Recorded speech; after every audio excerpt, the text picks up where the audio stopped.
That's what they're here for, right? Nobody wants to see it. Oh, apparently Nora might still be around. I don't know what the hell's going on. Okay. It says we have an excellent connection. It says we're live. And Woo! I think we're live. Woo! Woo! Welcome Woo! to this week's Creature Conference. Today we have a special guest, Tony the Tusken Raider. Say hello, Tony.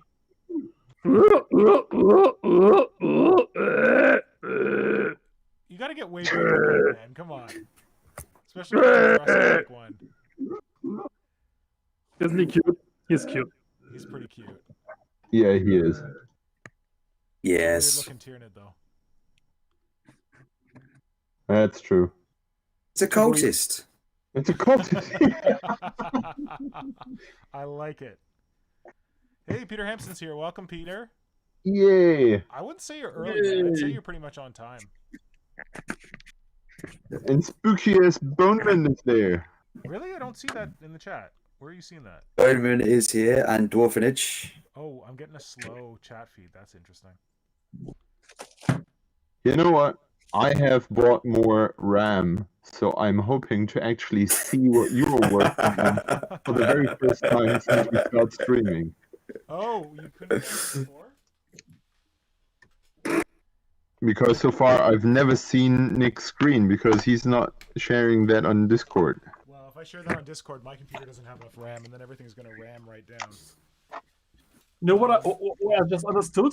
What? I got new rum. I think it's rum in English. Ram. Rum? The stuff pirates Yeah, drink. rum. Rum. Rum. Rum. Yes. Roman, have you got any rum? Honestly, yeah, I have some, but one of the very cheap. I have it just with me. It's standing here right next to me. Okay. But it's not. Inside is the harvest from last year. It's some berries. Whoa. Berries? Rum. Ooh. Yeah, cheap rum and berries in there, and they're resting there for a year now, I guess. With That's going to be loads of potent. sugar. I have no faith in like upgrading your RAM on your computer because I feel like sorry, I was probably pretty quiet. Now it might be louder. I feel like my experience is that I probably told this story before, but I once wanted to play like Quake 3 and I went out and I bought all this RAM for my computer and I slapped it in my computer and I got like a new graphics card or whatever and I slapped it in my computer. And I tried to run Quake 3 and everything was pink and green for some reason. Like I didn't realize that you can't just plug RAM in your computer. You need like a better processor and all this stuff. So, But You know come what? on, You know what, Nick? Come on, you Shut liked up. it. You liked it, didn't you? the pink and green. Of course, it's pink. Yeah, well, that was before I was as into pink as I am now. I was kind of hoping it would look like kind of realistic, but So No. was that the point where you changed into being pink? no, that was the point where I gave up on having high-speed computers to play computer games on. That I just said, Okay. fuck this, I'll just buy some video game consoles, and then I never have to worry about upgrading my shit. All right, I Right. understand. But Nick, when was the point that you started going pink? Well, I came up with Mr. Pink as a name around Warp Shadow time, like 2006, 5, 4. 2-1. I can't remember, but then I feel like I really like embraced pink as a color in like 2009 because I remember I bought this pink shirt and I wore it to work and people were like, "Oh, you're so brave wearing a pink shirt to work." I'm like, "Really, guys?" Of course. And then I had another pink shirt and a different guy at a different job said the exact same thing to me in like 2018. I'm like, "Okay, buddy, it's way too late for this." Like 2009, Funny. you kind of get away with being like, "Whoa, pink! Oh, that's pretty brave," but Well, in don't Europe, know. it's what Italian men would do, but nobody else. it's because they're the only motherfuckers with style.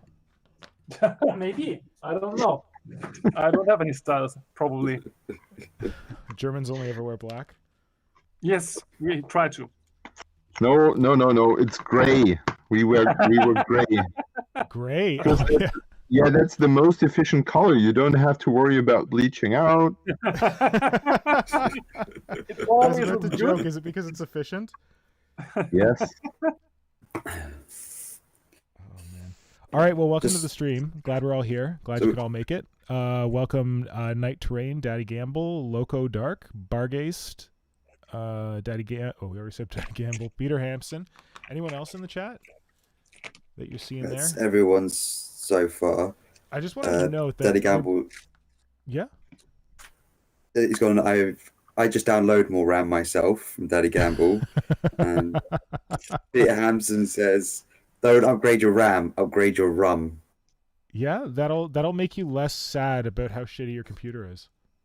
I upgraded my rum and I added berries to it, and now my very cheap and shitty rum has been upgraded with berries. Was that I cheap and figured I shitty have rum enough. from Bretagne or no? What? Where was the cheap and No. shitty rum from? I missed that part. Cheap and shitty from, I don't know, the cheap and shitty stuff you can buy at the grocery store. Oh, okay. And which And you are Navarro's turned up. and which you're allowed to drink on the street, Yeah. Only in Germany. and nobody can say no. Do you have to defend yourself saying And- you're a pirate? I still remember us being in Toronto back then, us stupid Germans having no idea how the law works over there. I And trust the law and the. exactly, and totally rebellion. We just stood on Mr. Pink's ground, drinking alcohol, Yeah. and set 1 foot Garden. outside the border. We set 1 foot across onto the street, like true rebels that we are. Yeah, I remember that too. This is not going to Well, make sense to much people. Not make much sense to So in Canada, you're not allowed to drink in public. You can only drink in your own home or on your own like property, even in parks and shit like that, because like we still hold to certain Victorian traditions. So yeah, when the Germans were visiting me, we I remember vividly. We were sitting out front of my house and we were drinking on the front lawn, and then Marco stepped off onto the street, and I said, "No, Marco, you're not allowed to drink there." And he stood on the street and he took a drink and he said, "Illegal?" And then he took a step onto my front lawn and took another drink and said, "Legal?" And I'm like, "Yeah, that's how it works."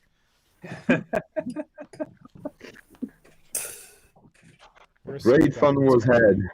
had. Yeah. Silly backwards So- country. So Warhammer, what did you guys do this week? What did excite you? What happened to you? What was good? Oh, that's a Let's good call question. it hobby. Hobby. Okay. What Hobby. hobby did you get Okay, excited hobby. about this Not week? one. That's a good question. Who wants to start? Flynn, you want to start? Yeah, I'll start. So didn't really get much done model-wise during the week, but I did buy some very, very out of production models. So the bit I teased about last week of wanting to get that I didn't want anyone to know was someone was selling on eBay the entire Tyranid Space Fleet collection, Oh, right. Okay. which that's so I managed to get snag all of it a couple of hours ago. Greedy boy. So all I'm missing now from the released models is that epic four-drilled Harridan, which I've not really I've seen maybe one or two being Wait, sold. was that ever for- sold? Yeah, It was? yeah. Holy shit, I forgot about that. Also Yeah, for anyone managed to who snag. isn't familiar, or anyone who's like new to the hobby, Epic was a, what's the scale? Like 40K is like 28 millimeter scale, but Epic was like 4 or 5 millimeter scale. Six, I think. 6 mil, and it's basically what Adeptus Titanicus is, but even smaller. And it wasn't just for Titans and Knights; it was for all of the main 40k. 40K, like you had like Horus, you armies. had Eldar, you had Tyranids. So like that's where the Dominatrix actually comes from. It's an Epic model. So this is the Epic Dominatrix. So it was like pewter.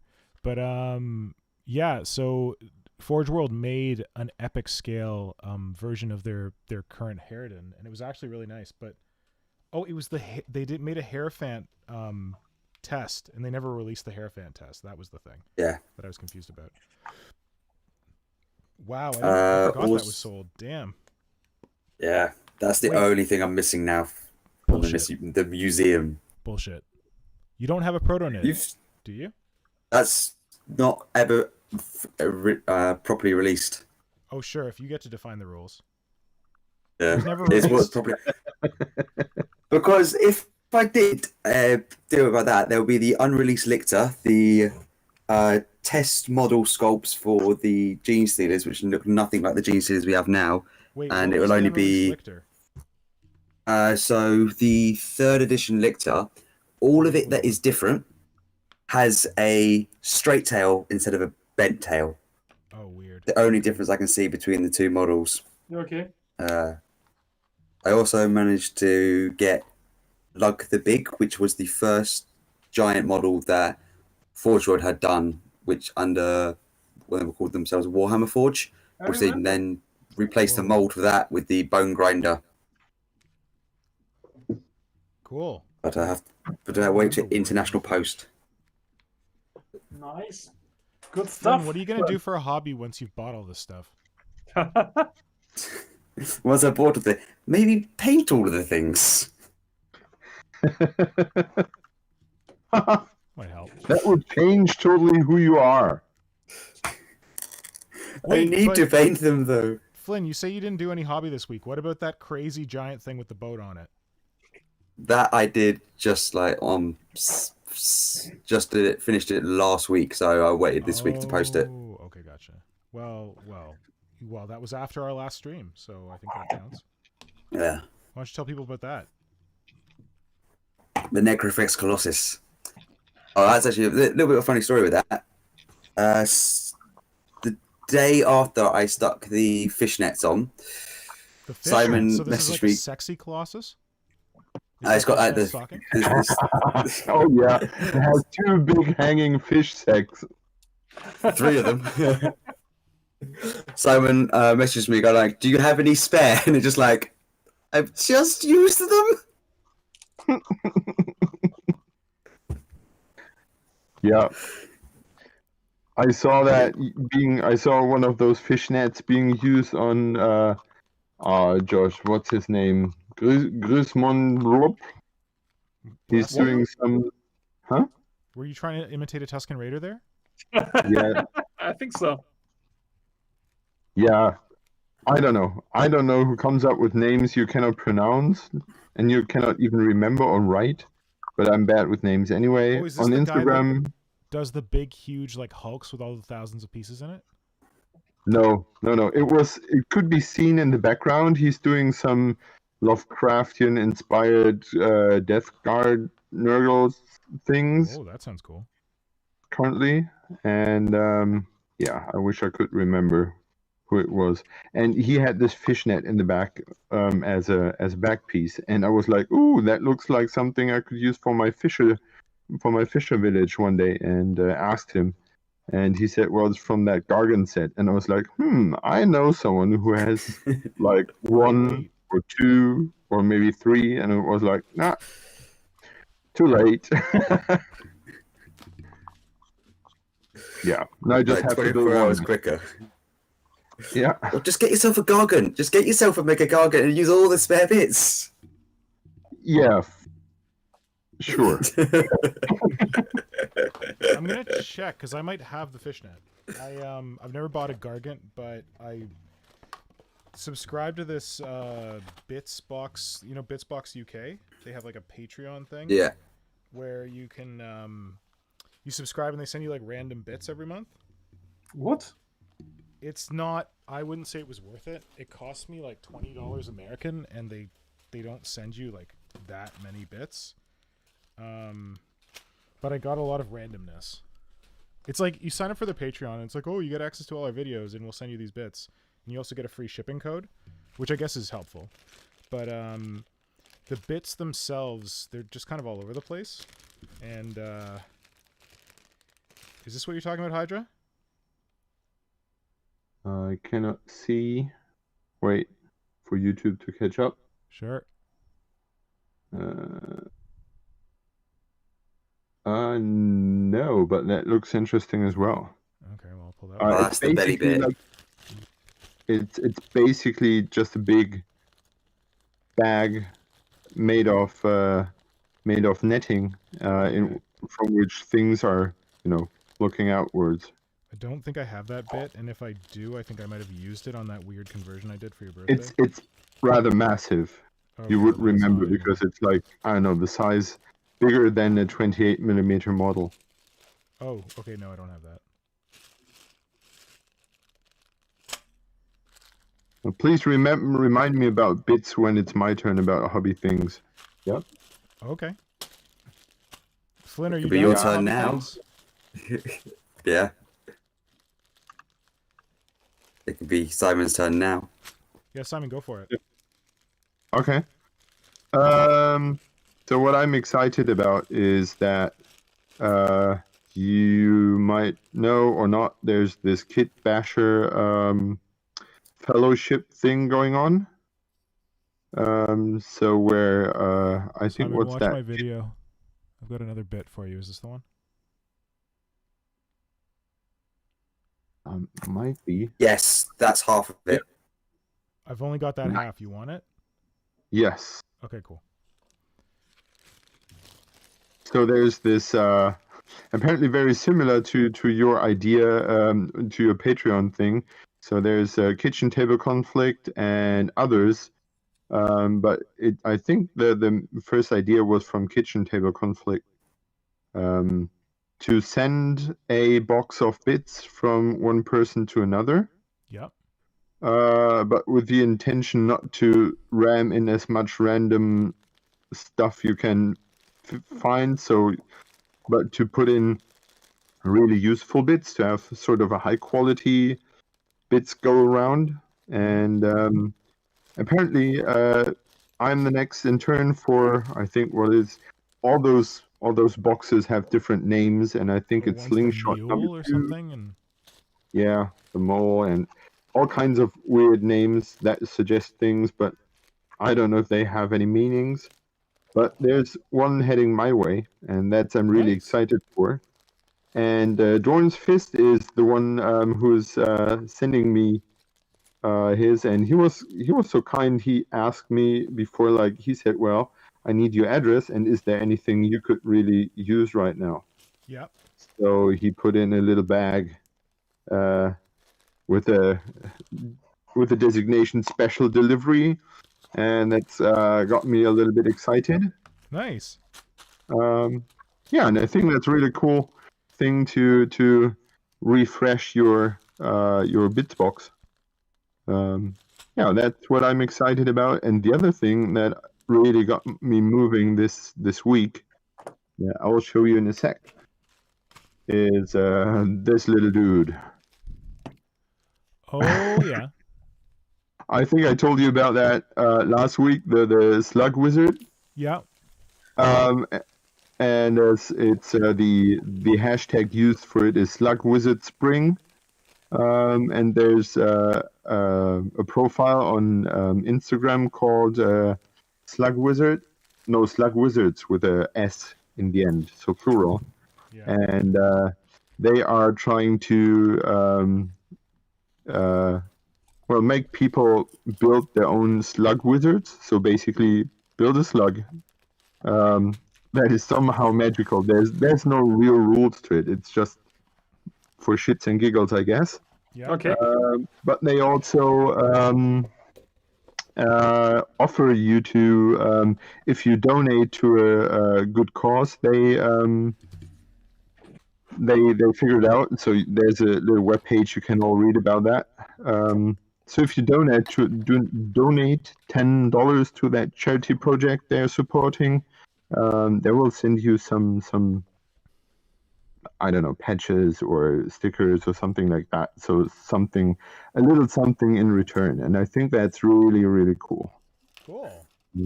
But I mostly got excited about this project because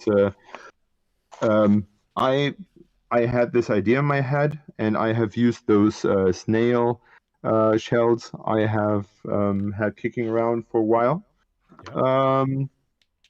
And I used some of them before on models for my Frostgrave thing, and they have such great texture, and they're so unusual for snail. And I wanted to reuse that, and I basically tried if I could mimic that shell structure because it was too small for me. I wanted it to be bigger, to have a larger snail. Longer, yeah. Yeah, and I got carried away by that. And I even tried to make a little video today about how I sculpted the structure on the back. But I think you did a I pretty did good it. job. You were like saying like, "Oh, I don't know if I got it," but it looks like the shell to me. Thanks. Yeah, we will see once it's primed. So, But- so Simon, Yeah. why are slugs so especially talented at magic? Is it about patience? Probably. Wait, was that the drum, the riff or whatever? What was that music? Oh, my phone Only just drums. went off a second. Oh, okay. I thought that was the drum roll. No, so I think the whole slug wizard thing is coming from a computer game Oh, okay. that's called Slug Wizard, where you play a slug wizard doing things. Yeah. Yeah. So As that- you do, of course. I've played many slug wizards over the decades. Many, of course. I figured. Yeah, One thing I so wanted- that really Go got for me it. excited and really we gave go. me a big push to sit down and sculpt. Nice. Good. I just wanted to note there's someone in the Slug chat wizards. who asked us to go through like what our hobbies are.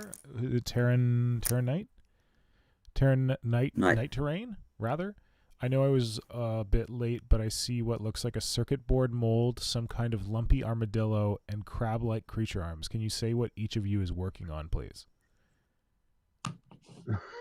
So I grab think your Night lumpy Terrain is very new armadillo. to us.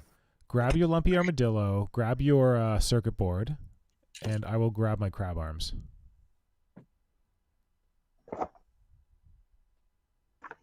Oh, almost in Circuit focus, Marco. board. Wait. Oh, no. Why won't it focus yours? Okay, so I see the circuit board. I see a creepy victim in Marco's hand.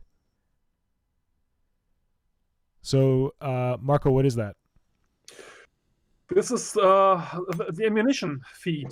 This is basically what an M16 rifle has for a magazine, and it goes in here.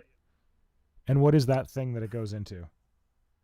It's a horrible digestion egg sac, which creates the ammunition for the gun beast to fire. Because of course, if you want to be a good gun beast and be successful at working for the Norn Queen, you have to have a big gun, and the big gun has to have a lot of ammunition, a lot of horrible ammunition. And do you know how much you have to eat to produce so much horrible ammunition?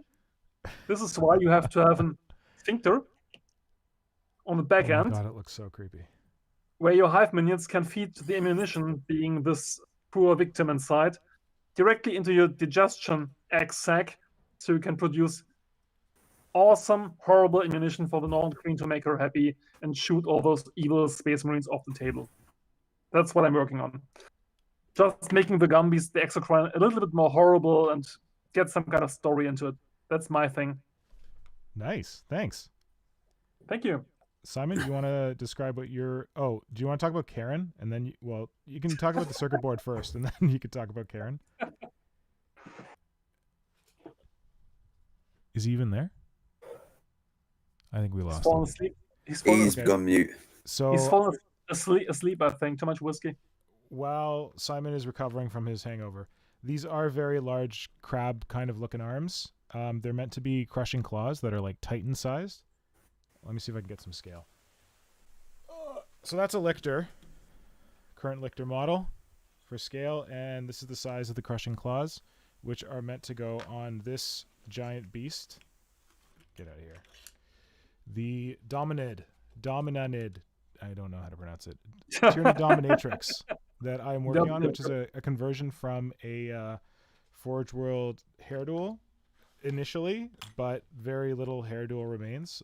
There's some here, and there's some in the head, and there's a little bit poking out back here, and there's a little bit poking out here on the plates, but otherwise this thing is mostly scratch sculpted. Tyranid Dominatrix, inspired by the ye old epic model. So yeah, Looking that's what I'm working on. so awesome. Thanks, man. I feel the same way about your creepy little sphincter there. You love talking about the sphincter, don't you? I do. I feel like I didn't give a hobby update. Wait, did Simon finish his hobby update? I think he did. Yeah, I think so. Oh yeah, you interrupted him and talked about squid slug dudes. My hobby progress has mostly just been working on the Dominatrix because I've been working on this thing for almost 2 full years now, off and on. Wow. Something like 102 weeks. So it might be about time that I get this off to my very patient client, who has been super patient. But yeah, I'm just really excited to finish it because I'm getting so close to done, and really happy to be able to take another run at this thing after the one I had made for Marco previously. Which I love to death still today. You better, because I still love that thing. I give her a wet, slobbery kiss every morning when I wake up. You liar. No, I do. What a lucky girl. She is. So Marco, what's your hobby stuff this week? Well, you know that my really passion project these days is to work on the Night Titans for the first time. And I'm tackling 3 at once right now, which are all the Xenos Titans, working for the Death Watch. And I never ever have magnetized anything before in my life because I always thought that magnetized models always tend to have boring poses. Like either you make a great pose or you magnetize something. And magnetizing the weapons on the knights was a no-brainer because it doesn't impact their pose much. Yeah, it's not a big problem. But then I ran into a problem that I bought some old Forge World heads, which I was lucky enough to get online, which are the Synthesist Knight heads, the robot heads. And I can try to show them, but I'm not sure if there's any chance of focus. Yeah, maybe like this. And they really floored me when they got there. They're so alien and horrible and terrifying. And I thought, damn, those look really good. But then I had the problem that one of the knights already had another alternative head, which is from Taro Model Maker. This one, the skull head. And I really thought the knight with the skull head was as good as it gets. And I just couldn't decide which head to use. Yeah. And then I had to magnetize heads for the first time. I saw you were posting pictures of them, and then there was one shot of one of the knights with one head, and then there's a shot with a different head, but it had the same weapon. And I was like, did you magnetize the heads? I didn't know that was a weapon option. At first I didn't, because as you know, the most important thing for me when working on a model is the pose. Yeah. This is what I'm passionate about. This is what I think I'm pretty good at, and this is what's the most fun for me. Yeah. And when you magnetize something, normally it's about 90-degree angles and the most boring poses possible. And at first, I had no idea how I could magnetize a head and get a great pose at the same time. How'd you figure it out? Well, I inserted a magnet. Here you have a knight. Yeah. And then I put in a piece of clear paper. Yeah. In between. Put another magnet on top. So I had a protection from the super glue. Oh, smart. Green stuff onto the magnet and a load of super glue, and just pushed the head into the pose I wanted. Interesting. I just let it dry. Ticked it off like this from with a foil, and I had the pose I wanted. Of course, there's some big lumps of green stuff now behind the heads like this, but it's not a problem because no one's going to see it. So I was able to get a solution which allows me to change the heads and have great poses at the same time. As you can see, the pose is not looking straight ahead, but it's a pretty steep angle actually. Nice. Because like when I thought about posing things with magnets, I thought about putting pins in, like getting the Okay. pose right, and like putting a magnet and a pin, so that the pin locks it into the pose, so that you could take it Yeah, of off and course. put it back in. So you would put the magnet and the pin to like kind of thread it together. Yeah, this is highly recommended. The technique worked beautifully from the get-go, and I would do it like this every time I have a similar problem. Yeah. So, and there's something about your lizard brain just being satisfied by the magnets going clack. Yeah. I don't know what it is, but it's really a good feeling to just put on the parts. Simon, did you want to talk about your mold? Yeah, I'm making molds, one-part molds, which appears to be easy. I just talked to someone else about that today, Yeah.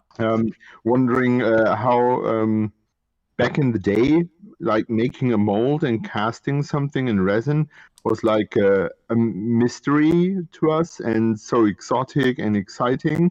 And once you've done it twice, it feels like the most natural thing to do. Yeah.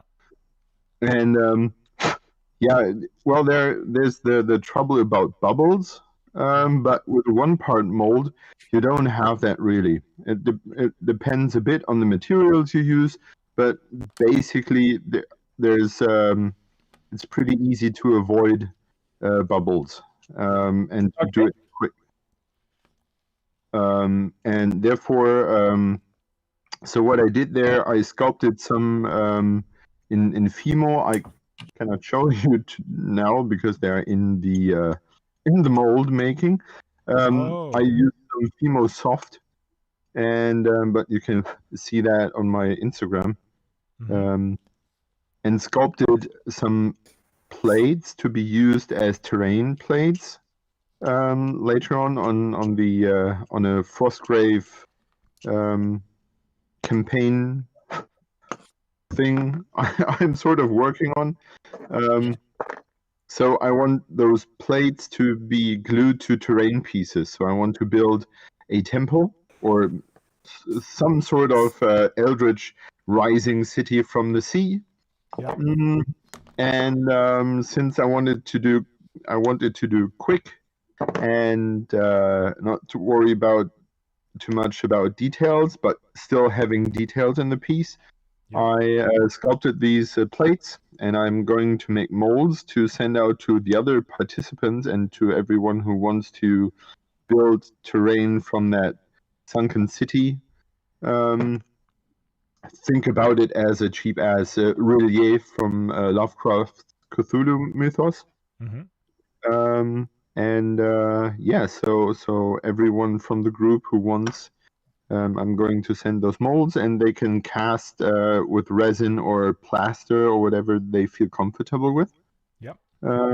Because resin is pretty easy in casting, but plaster has some certain qualities when painting. Yeah, you when can also painting like plaster. damage it very easily. Like you can crack it if you want to. So Yeah, you could crack it. That could be a benefit to weather it. Yeah. Of sorts. But also plaster takes on paint differently than resin does. Resin you have to prime. Plaster can be painted on directly. Yep. Yeah, and it behaves differently. So I figured everyone can use what he likes with that. Yep. And yeah. And in my wildest dreams, I have someone receiving one of these molds and thinking these are nice plates I got there, but and cast them and then sculpt things over those plates and maybe change them and make new molds with that. Yeah. So that my initial design somehow evolves, and in the end we have things that look similar but are still different from each other. Cool. So that's my hope there. Nice. And making a mold. Maybe a little tutorial if people are interested here. Making a mold is really easy, in my opinion. That was some of the mysteries that I was worried about. Hadn't you done in the before? beginning. I thought Say I again? assumed you'd done mold making before. Yeah, I did. Okay. So when I started making molds, sorry? This was not your first time. No. Okay. You basically need just two-sided tape and Legos and a flat surface. So I use this this piece of wood on which you can see it here, on which I taped two stripes of two-sided tape onto it, and I built the frame with Legos. Oh, you use the two-sided tape to stick the Lego to it? Yeah, and to stick the piece I want to cast, because it's a one-part mold. The back side of the piece doesn't really matter. Do you not have one of the Lego boards? Because when I'm using molds, I just snap them onto the Lego boards. Yeah, but I Like found that those Lego boards are first off hard to get in that size, and will always have like the texture to it. Yeah. And then there will be silicone pouring below the piece you want to cast. There isn't that much that comes out. When I've done it, it's like very, very little that comes out. Well, it probably depends on what you want to cast and how that looks initially. Yeah, what kind of silicone you're using, I guess, but yeah. And that's all the magic. Cool. And then, well, I use some clear silicone, which is just as cheap or expensive as other silicone would be. And what I did not know before is that there's something called silicone oil. You could add that to the silicone to make the silicone softer. So if you, for example, have something very fragile to be removed from the mold, you could use that to have a softer mold. That's but cool. I I've did never not. heard of that. Yeah, it works. It works pretty well. I did not use that silicone oil with this piece, because I want when you pour the mold, when you pour the resin or the plaster into the mold, you want it to be rather stable, laying flat. Yep. If it's wobbly, it can bend and warp, and then your cast is bent and warped. Yeah. But if you just lay it out like that, it carries itself. You pour resin in slowly, and then you're done. Then you're good. Nice.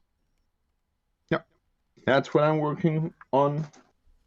And now I'm gluing the eye pieces back into this snail thing because I've broken it off. Oh, no. And then I'm going to sculpt this thing, Little Eyes. Cool. And then I will finally turn to Karen. Wow, that's okay. I've abandoned the Death Daisy.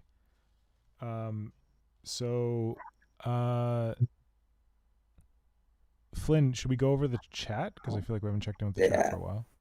Yeah, so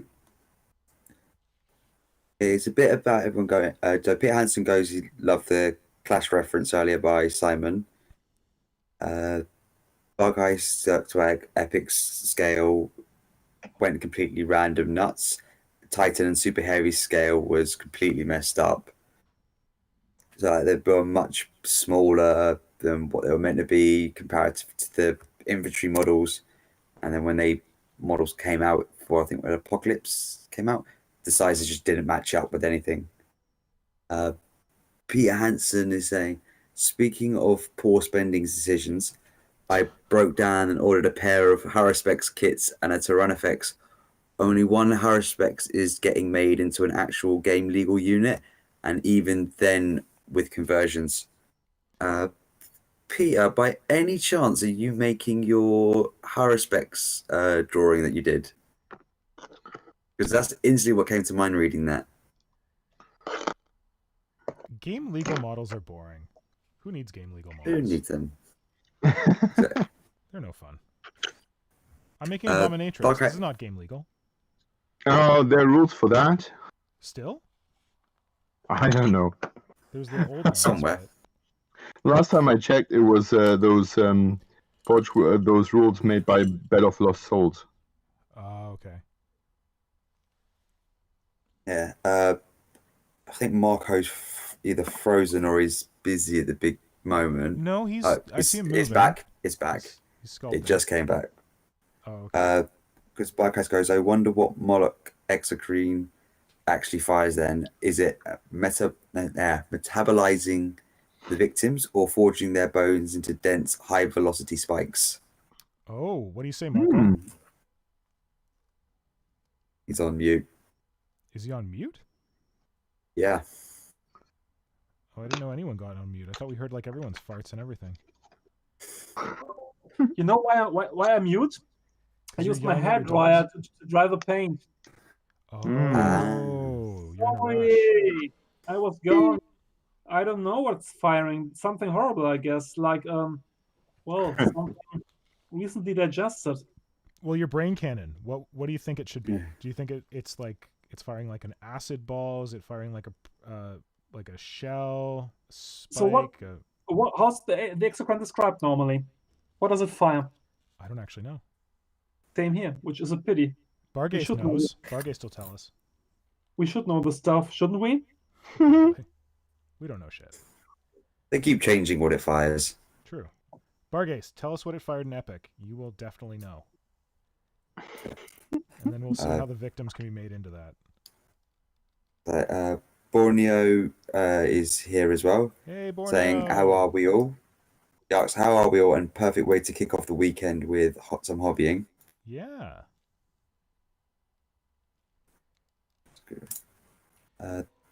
Dwarf Vintage goes, Marco, have you posted your Mandalorian armor anywhere yet? No, I And his haven't. physical therapy was quick. Thank you. I haven't. Do you I have a plan will. for when? Well, the thing is, I'm actually replacing the Mandalorian armor. I had it finished, but too many parts were just wrong for me, just not looking good enough. So I'm doing a V2, if you will. And I'm still waiting for the cape, which is the last part that I'm missing. And when the cape is here, German customs permitting next week, I'm able last to words. finish it pretty soon, actually. And then I will post some pics, I guess, because I'm really keen to just get it finished. But thanks for noticing. That'll be good to see. You've been working on that for quite a while, right? Oh, thing is, painting this Beskar effect is like a ton of work because your surface has to be preferred like perfectly for a gloss black coat, which is pretty much spotless and totally even and doesn't have any scratches or anything which marks the surface. And only when you get a nearly perfect gloss black surface, then you can apply the metal effect. So this was a ton of work, yeah. So you've just been buffing for months now? No, I wish. No, that's actually an awesome paint, which you can always use for miniatures. It's called All-Clad, and they have a whole metal range which make reflective metals like chrome and stuff. And it's an effect you can't just get with chainmail or some Games Workshop color or some other color. And you have to Sorry, airbrush it what's on. it called? What's the name? Can you spell it? All-Clad. It's ALCLAD. All-Clad. It's the company name. ALCLCALD? All-Clad? Yeah. Okay. All-Clad.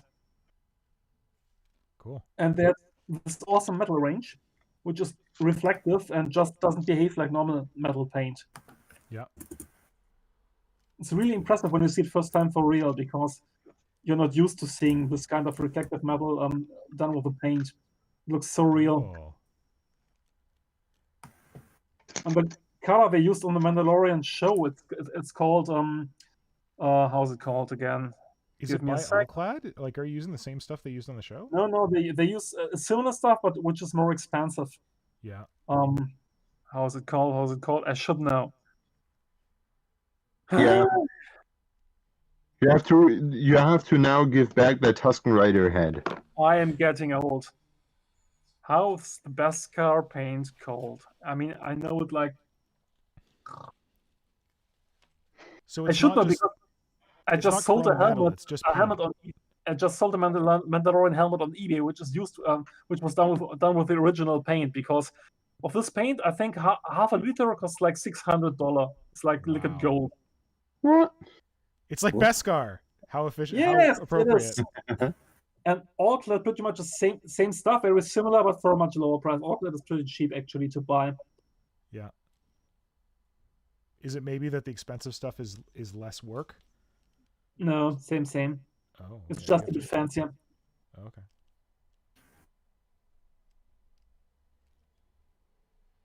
I think Damn.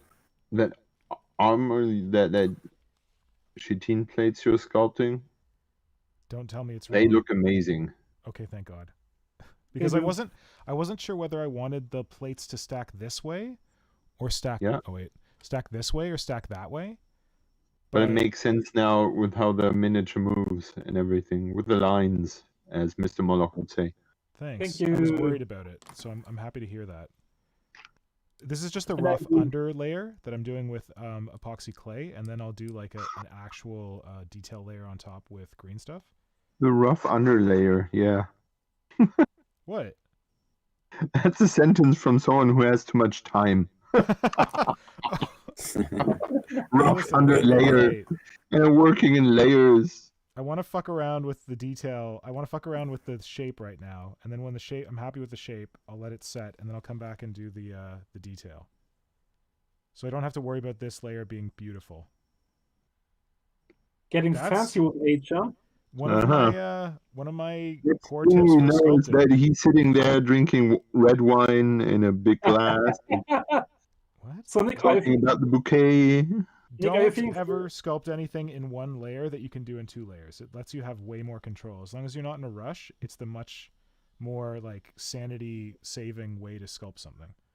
so are There you, you go. That's are why you- I'm mad as I am. Yeah. so Nick, are you feeling French today? Me? French. Nick?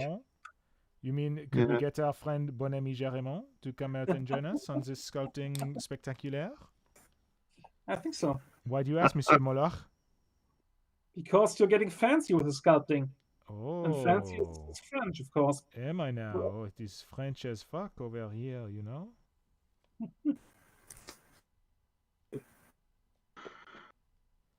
No, I'm not feeling very yeah. French. The thing is, I have never tried the contrast paints. Can They're anyone so tell good. me They're so easy. really? I think it's completely different to what you're used to work with. Okay. Because they're designed to paint differently than the traditional paint styles. Okay. So you have to, and they behave and work differently with each color.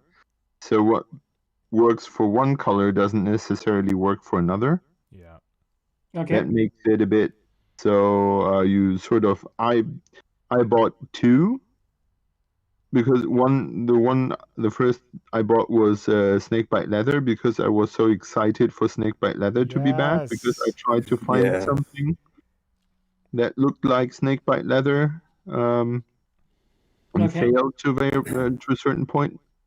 And I was like, yeah, just slap the paint on and everything will be fine. And everything has sunken into darkness because everything was suddenly so dark. It was at least it will work for other people, but the way how I paint miniatures, it was just too strong and too dark. Well, it's a heavy wash. Like, Yeah, you gotta it's put like- it on like you don't put it on another color. You put it on white Yeah, or like Or on beige or whatever. Okay. and I wasn't prepared for that, and then I put that aside. And the other one I bought was in the hopes of getting a sepia tone. Yeah. Um, Wildwood or something? and No. what? Is it called Wildwood or something like that? I've got basically all of them. I have to admit that I forgot about it because I bought it and it was sort of okay, Yeah. but that was it. And I have others I'm using right Hey, now. did you ever try my baby poop that I sent you? The Secret Weapon miniatures wash that I love? Baby poop? Baby poop. It's the best color. I use it for everything. It's my wash for literally everything. So, what is it? It's From Secret Weapon. Secret Weapon miniatures. Yeah, it's like a greeny brown. It's basically all of my my Dark Eldar homunculus stuff. Anything that's like kind of like greeny has it on it, and then my Gene Stealer cultists, they're like yellowy greeny skin is washed with baby poop. Did you ever try it, Simon? I have to admit that it was so strong green that I have not found a use for it yet. Oh, okay. It is very green, more green than brown. Yes, and I am looking forward to try it, but I have so far not found the purpose for it. Yeah. One day. Yeah. Yeah, so that was my experience with contrast paint. They work, but they work different than you would expect them to do. In my experience, the best way to use contrast paint is to do a zenithal highlight and then just hit it with contrast paint in like the different areas that you want the different colors. And that does, like, I would say if you were lazy, that could do almost all of your work. But then once you've done that, you have a very good direction as to where you want to go back and do highlights with a different color. Because you can't really put contrast paint over contrast paint because it'll just get darker and like muddier. I've mixed contrast paints. Like the bone on my Kroot is a mix of Space Wolf Gray and Plague Bearer, whatever, yellow green, which is my other favorite color. Apparently I love yellow green. But if you mix those two together, you get like a really kind of sick bone look. Okay. Like unwell bone. Can you tell me what that white contrast paint is doing? Apothecary White. I've tried it because I wanted to do almost white skin on my homunculus guys. It gives you like a gray kind of. I bought it with high hopes, but it hasn't really performed. But because it's flowing into the recesses, right? It's not white. It's like a bluey gray. It's a very subtle bluey gray. Okay. So if you paint it on a pure white model, it will give you like a white that is shaded in the recesses. Okay. That's basically what it does, but it's not great. Okay. What happens when you paint it over black? Nothing. It'll give you like a gray wash on it, like a thin gray wash on a black. Okay. You can't paint contrast on black. Will it gather in the recesses and color them like gray? Whitish? Whitish gray, maybe. Yeah. I'd try it, but I'd never use it. Okay. I feel like there's probably better paints to get that effect, but maybe it might be cool. Yeah, I was just thinking about using it. It might have a use to achieve some dusty appearance. Ooh, interesting. Like people use those pigments like on the boots. See, this is why I want you to use baby poop and why I want you to use epoxy clay so you can tell me how to use these things properly.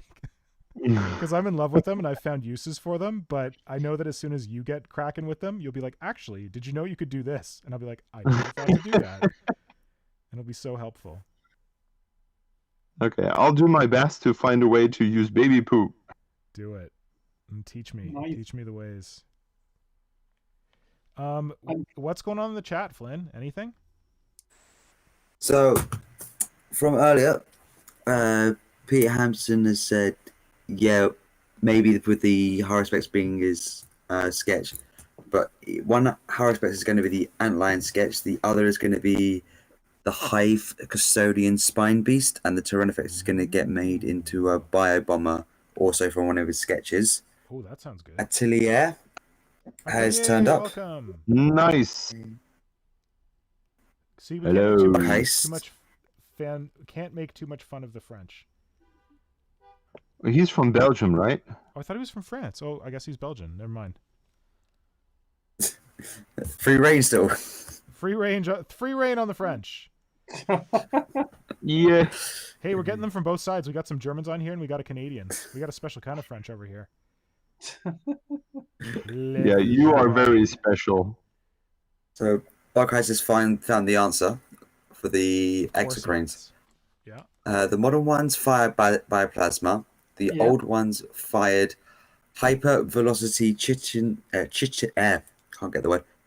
shells with pathogenic slime bioplasma See? being a catchphrase for glowing slime that isn't always defined the same way.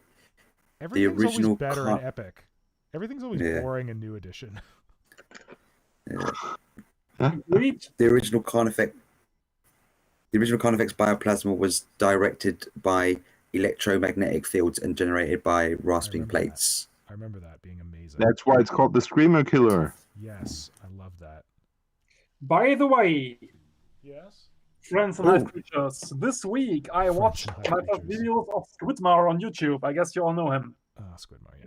Oh, jeez. And Squidmar made a video about the most horrible Games Workshop figures ever released. You can get in the bin with that video. And you know what? He can get in the Well, bin the with most of his classic- videos, from what I've heard. The classic Jazz Goodwin Screamer Killer was among the most horrible miniatures ever released. Can you dig it? I cannot. I cannot. Sorry, None of them Squidmar. can. Nope. This is a shame. When did he get into the hobby? Because that sounds like someone who came into the hobby after plastic models were normal. I guess. I'm pretty sure. Like, call me a snob, but you gotta cut your teeth He- on something, man. Yeah. He looks a little bit young, and the young guys cannot always be as cool as Flinhammer can. Yeah. For example, do you know Thrud the Barbarian? The old comic from the White Dwarf? No. Thrud? You don't know Don't. Thrud. Sorry, apparently I'm too young. Thrud was like a satire Yeah, of a stupid version of Conan. yeah. He was in White Like, Dwarf? Yes, there was a regular comic, one page each month. Yeah. And Thrud the Barbarian, of course, killed everyone in the most horrible way, but he had a tiny head and was totally stupid. Heresy Miniatures did the model for that, right? Exactly. And also Games Workshop back then. And Squidmar just took a look at some old Games Workshop models and had a Thrud model in his hand, and he was laughing his ass off how tiny the head was. And how stupid models back then used to be.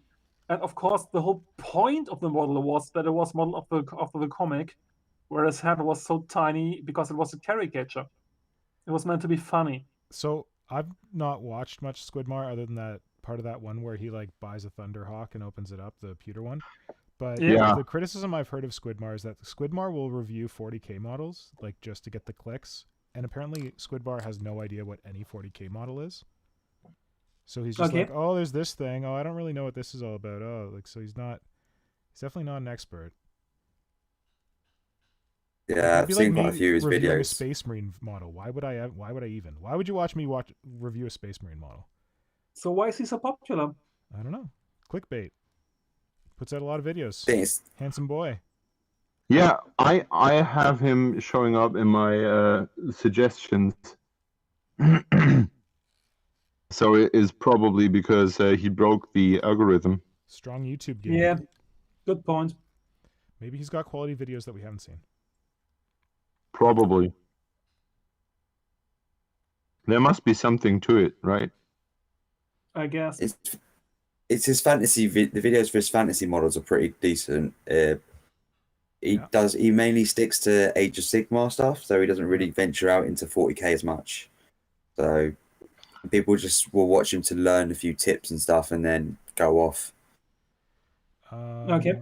I was gonna say the only thing that I have to give him credit for is that he's the reason that I got that Warp Shadow art made indirectly. You know, the Warp Shadow Okay. t-shirt art that I'm gonna make into t-shirts one day when I get the cash. Ooh. He Ooh. did a Squidmar shirt, and he got Edgy Zen to do the art for him. Oh, nice. And then I saw that Saint Decent had this Squidmar shirt with orcs on it, and I'm like, oh, that's pretty cool. Like, what is that? And then through that I found Edgy Zen, who's the artist who did the Warp Shadow art. So I would not have found him if it wasn't for Squidmar shirts that he did. Okay. So it was worth it after all. It was all worth it after all. Oh. Oh. So there's still a lot more going on in the chat. Darth Yeah. Bob has arrived. Darth Bob, hey buddy. Hey. Dirty Bird's F is also here saying the Oh, giant Dirty claw is Bird. awesome. It makes me think of a Tyranid Abaddon, a Tyranid character creature like old One Eye but styled after Abaddon. Sorry, what was that? The giant claw is awesome, I think, in reference to the Dominid. Oh, Thinks cool. it makes Okay. think of a Tyranid Abaddon. It's like Tyranid Horus, Claw of Horus or whatever. That's awesome. Yeah. Man, this thing just got even more badass in my eyes. Yeah. Dorfinage says, in reference to the Mandalorian armor, well, I'm excited to see it. Hopefully you can get it through customs. That's really dope, dude, and super excited for you. Shit. Peter I Hampson's got gone it. con. You got it through Yeah. the cape as well. No, the cape. Oh, the cape? No, the cape not yet. Yeah. It's sitting a week, like the tracking not moving at all. All right, I got to talk to Nora. I'll be right back. Yeah. Just wait until it's not moved for 3 months. That's when you start getting worried. No. So Peter Hansen's gone. Contrast is very good. You can airbrush it too, and it works very well Really? over pre-shading. Yeah, I've seen people airbrush it, and it comes through as one matte finish on it. So it's no tones or anything. It just comes through as like a one single smooth layer. That's interesting. Yeah. Because it changes the color's properties so drastically.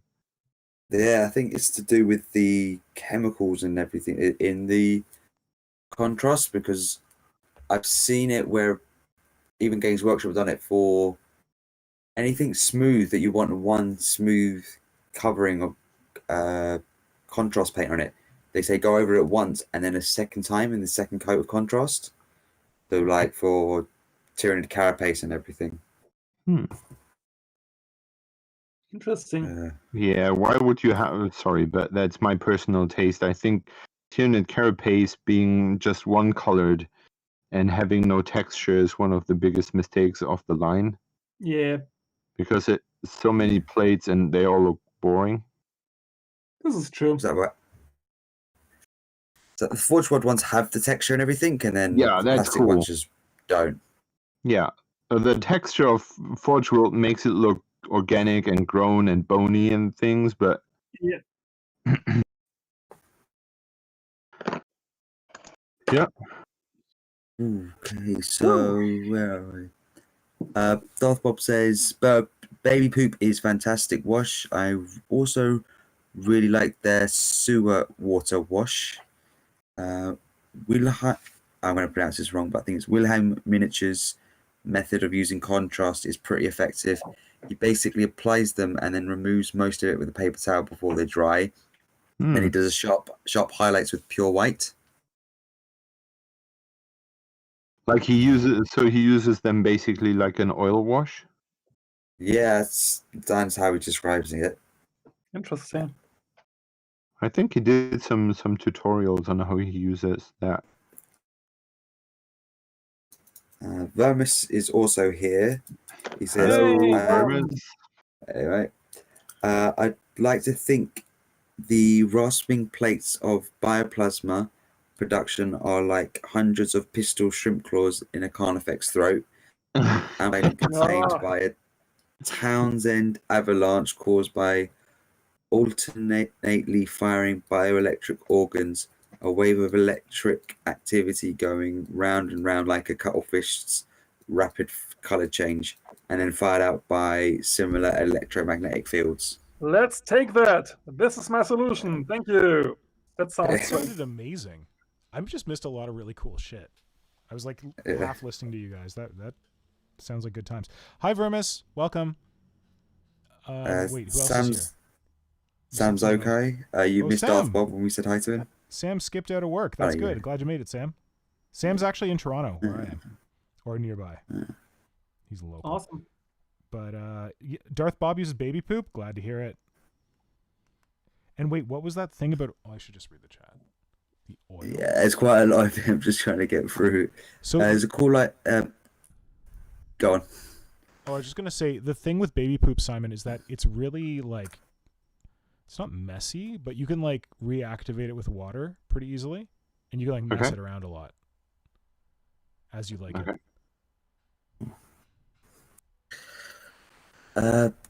Barkheist is gone. That's cool idea. All generating the tiny plasma charge, and Scream might be the electromagnetic field retaining the plasma generated. And it goes, Squidmar sounds like an ass. You should go watch Squidmar yourself. Don't listen to us. Yeah. Old, crotchety old man. Dirty Bird says he's a good painter. And then Weirma. With Vermis going, either that or the bioplasma is actually generated externally.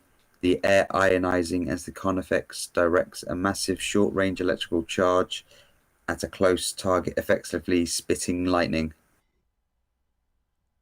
That's pretty cool. Yeah. That sounds like some awesome descriptions.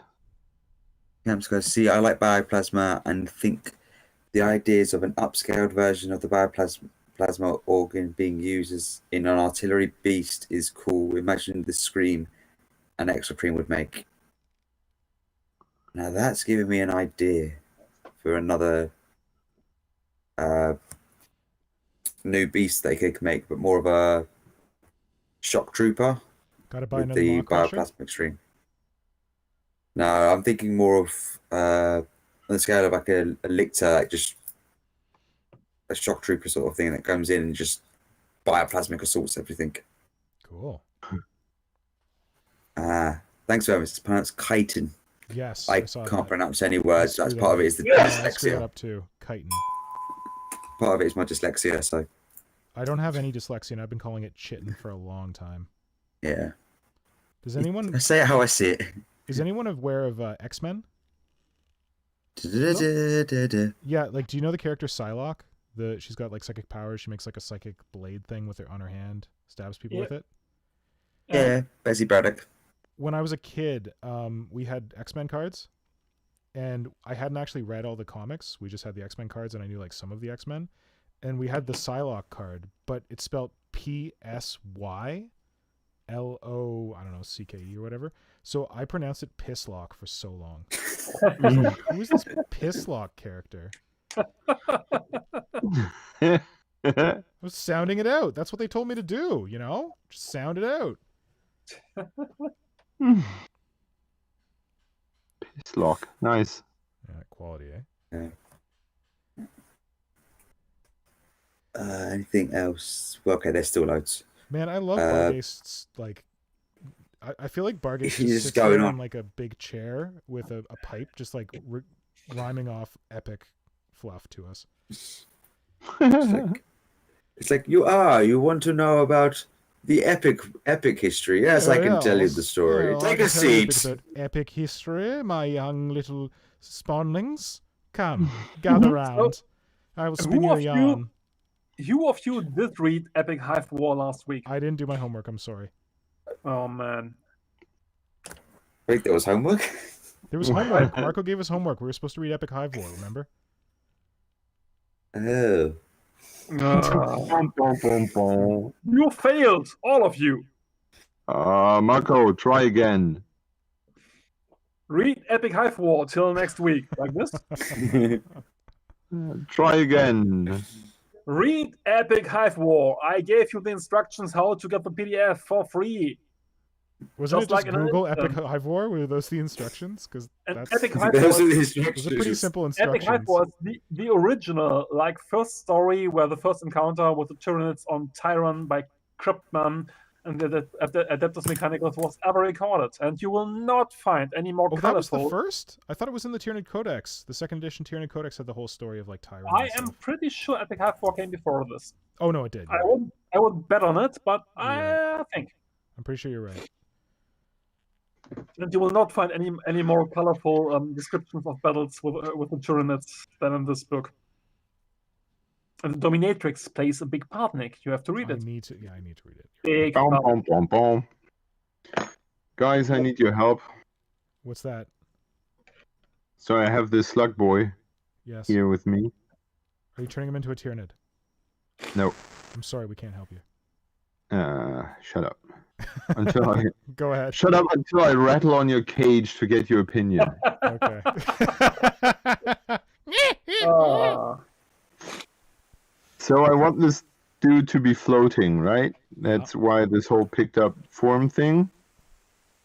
And I have made this staff or spear, Yeah. where the pin is at the very end, so I can pin it to the base. And he's going to have arms, so he's being, pointing the tip downwards. Mhm. So it can connect to some terrain piece on the base. But I'm thinking about giving him a secondary set of arms, like having 4 arms. Ah, you are Okay. turning him into a Tyranid. Yeah, Victory. I am. Now we can And well, to have those arms like gesturing around and Like casting a spell? yeah, making it more look wizardry. Yep. Thing, but I'm not sure about that. So what do you guys think? So I was thinking about pointing this the spear downwards this way. I don't know why, but of course I could change the spear the other way around and do it that way. But it has to go downwards either way. So are you asking whether the base of it should be pointed down or the spear tip of it should be pointed down? Is that what you're asking?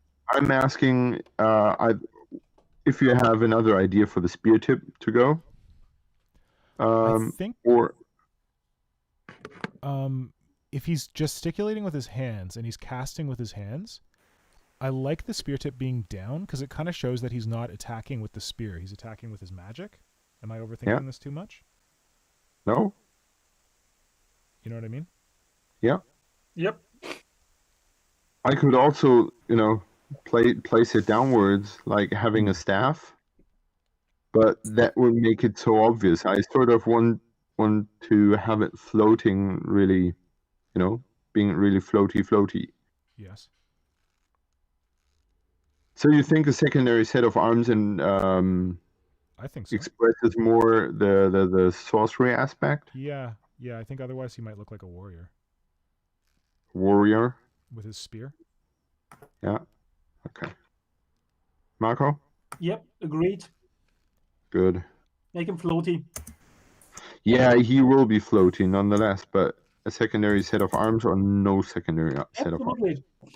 I mean, Simon, are you joking?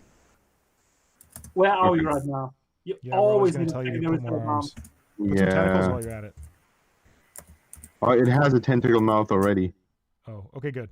Good. Didn't want to confuse anyone. Feeder tentacles for the win. Always. Yeah, I think that a second set of arms would work because it's good to have that, like, kind of be able to show the casting gesture. Yeah. Okay. Then it is settled. But watch for the pose because, more arms, more challenge for the pose. I Yeah, think that's- so the arms I think the arms would, rise up left and right next to the hand, like making just gestures, having basically a U shape Okay. like this, like having one arm stick out upwards here and the other one sticking upwards like here, and Okay. making like gestures a bit above the head, Yeah. like a clown wizard sort of. And the secondary set of arms like being the lower part grabbing the spear. Oh, of course. Yep. Yeah, because the spear arms will be at rest, so there won't be like competition from them. Whereas Yeah. the gesture casting arms or whatever will be in action. That is well said. Yep. Yeah, so I think that if they were all in action, you would have the ski pole effect that we see with Tyranids with all their scything talons pointing in every direction. Yeah. But because one set is at rest, it lets the other set be the focus and like drive the Yeah. direction of the model. Well Does that make said. Well said. Good. Thank you. You're welcome. Bless the Gnome Queen. Yes. Bless her heart. So, not to drop the level here, but It's famous You last will. words. there's a reason why I'm giving the slug a spear. Because he's gonna have a slug penis, and you need to hide it behind the spear. No, because the spear is part of the reproduction thing. So if you What? look into how the Oh, snails slugs. reproduce, A snail spear penis. Yes, I've heard of this. yeah, they poke each other with that spear they have growing from their bodies to decide Oh, who's up and who's down. cute. He's a love mage. Yeah. He's the slug love mage. You Cute. know that you have some of the most colorful slugs on this planet on coral reefs? Oh. I feel like everything, the most colorful everything is on coral reefs, so that doesn't really It's shock true, me. true. But Oh, they eat each other. Of course They they do. eat- What else are they gonna eat? They eat each other because there are a lot of different species, Yeah. and those slugs eat each other. And sometimes some of them get really big, like the biggest one is like 30 centimeters. Whoa, that's pretty huge. It's called the Spanish dancer because it has an evasive move. When a predator arrives, it jumps into the water column and just dances like it's bright red, like a really deep bright red. Yeah. It has a special kind of evasive movement dance in the water. That's why it's Cool. called the Spanish dancer. Is And it a with flamenco smaller, dancer? it's beautiful. It's like mesmerizing when you see Have you it. seen it in person? Yes, but only once. Did he It's dance for very you? rare. Sorry? Did he dance for you? I hope not, because this means that it would be very afraid of me. Oh. And they okay. can only do this kind of dance like 3 times a night. They are nocturnal Yeah. and really beautiful. But Cool. sometimes you have races between the slugs on the coral reef because one slug is trying to eat the other one, and it's of course it's taking half an hour until the predator has reached its prey. Stop, you bastard! Stop! I want to eat you! No! Come back here! No! No! Yeah, it's so Slug funny. races. Nice. No!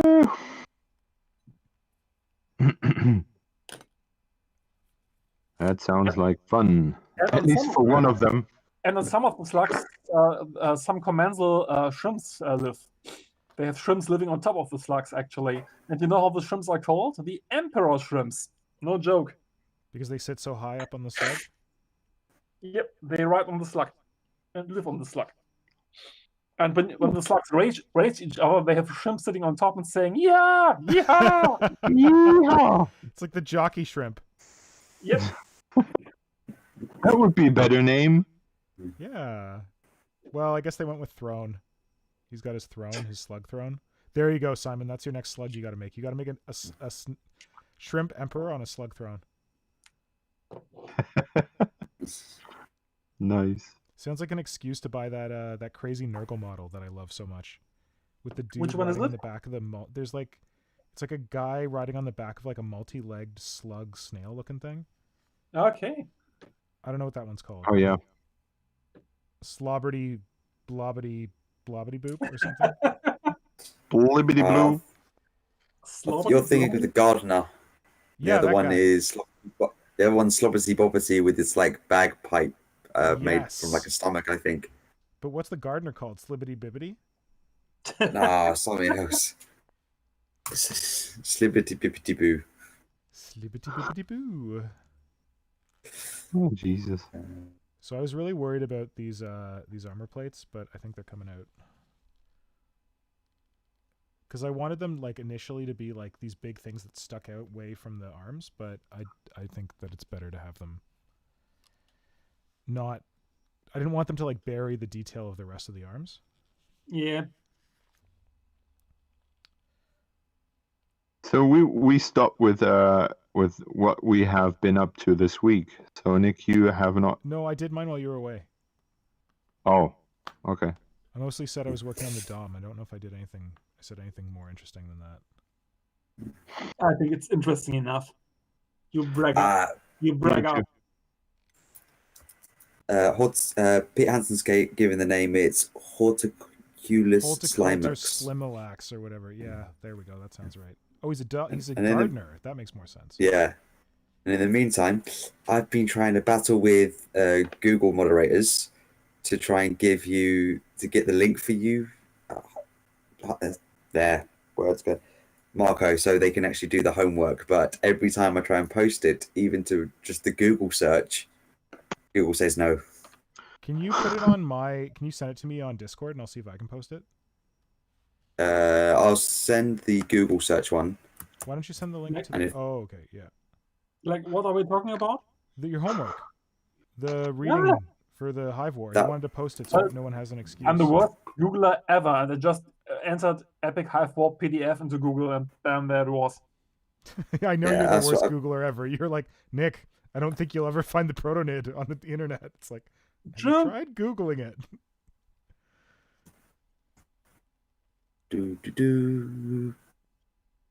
Boys, I'm working on the Hive Fleet Ouroboros color scheme for the first time, I think, in 2 years. Oh, yeah? Oh, is this what you're And it's doing on the coming head up- there? Yes, it's coming out great. I'm really happy. Wait, I thought you were going I to kinda- revise it or something. Not yet. I'm just trying to make it look good today. But when I think I can paint again like I used to be able to, then I can try to get some new stuff into it. Oh, okay. But for right now, it's really looking really good. I'm really happy with it, and it wasn't as difficult as I thought. It's the first exec I've been painting in ages. Marco, you'd be a lot happier if you spent more time with your hands on an egg sack. I couldn't agree more. Need to paint more execs.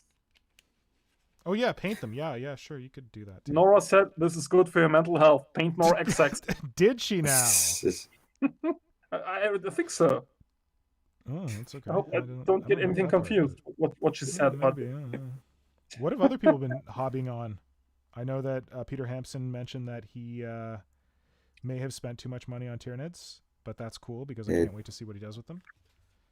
Daddy Gamble is building a Hierophant, yeah, which is did you making him guys see cry. that?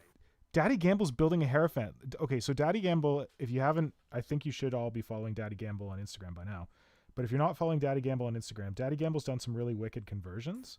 So I'm curious to know if this is a stock Hierophant that Daddy Gamble is working on, or is this an original creation? It sounds like it's stock from all the complaining he's been doing building it. Stock ones are annoying. Like I just drilled all the way through to put the legs in, just to keep it in. you Well, have to. But then what did you balance it on? Because the legs are like those knife points. I've managed to get the legs in such a way so the weight is more on the front ones, and you basically just cut a little bit off and sand it down a little bit on the front legs, and you've got like a bit of a sturdier base to like be it's on. embedded in the ground?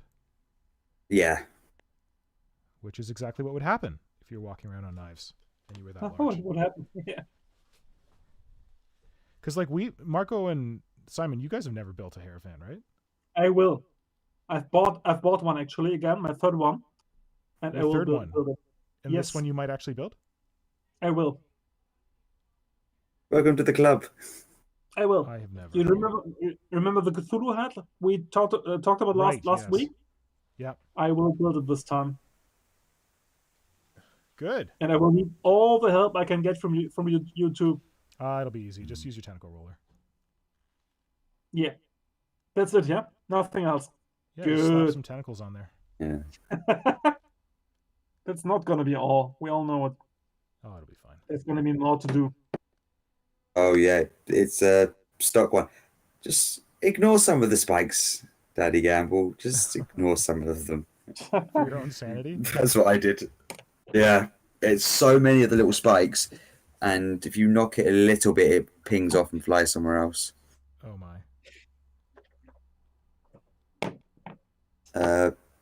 Vermis has said in the chat he's thinking of Mr. Blobby now because of Slobbity Bobbity. You guys all know who Mr. Blobby is, right? I do not. Nope. You don't? This is a British. Oh, Is it it's a British thing. It's British. In it. So In it. It's always British. it's there's only so much you can do to describe it. You need to watch a video with Mr. Blobby in. But basically, it was a man in a suit sort of thing that just went a bit mental on TV. Peter Hamson, can you correct me if it's wrong? It was the 80s or 90s. I remember it was in the 90s growing up. He was on TV, but if Vermis watched it, it was probably in the 80s. Vermis yeah, because it was the 80s, 90s. It was around. 90s. But if you guys know it, then it's not that old. Yeah, Daddy Gamble's gone bloody nightmare fuel. Pete Hansen goes, Mr. Blobby is awful. Don't Google it, you'll have nightmares. Oh, dude, it reminds me of Simon's weird angry toast man. What? Simon, do you know this angry toast man from Germany? Marco? I don't think so. He's on like the kids channel or something. Of course. Burnt bread or whatever. Burnt. Yeah. Oh god. Oh my god. No, Bernd das Brot. I'm so old for this.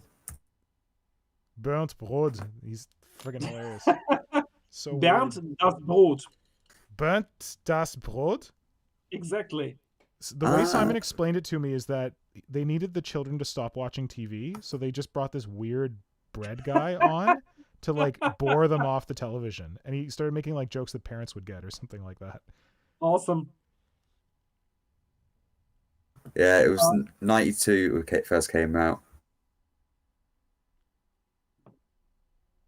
What's it called? Blob? What? Bob the Blob? Mr. Blobby. Mr. Blobby. I will look it up right now. That's your homework, Marco, since you've already read Hive War. No, I haven't. I tried to read it this week. What? But I You slept. didn't even do your own homework and you're giving us shit? This is ridiculous. You're the worst I really teacher. tried. You can't give us shit if you haven't done it. Ah, shit. But I started. Is Simon still here? Whoa, what happened to Simon? He's gone. I just looked up. Flynn, why didn't you flag it? I was searching Mr. Blobby. Trying to find a good image to send to you guys. What happened to Simon? What happened to Simon? Where's our Discord? It's just... I've got your... Darth Bob's gone, yeah, I wish I hadn't looked it up. Mr. Blobby. Really? It's that bad? But Okay, I'm going to try and put this link in here to see if people can do their homework.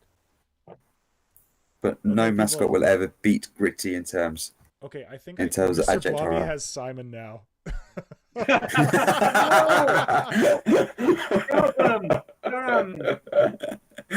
Oh, okay, I'll keep an eye on it and see if Oh my Google god. deletes it. I have Mr. Blobby. He's horrible. Shit. Oh, I want to look this up too. I'm missing out. Oh.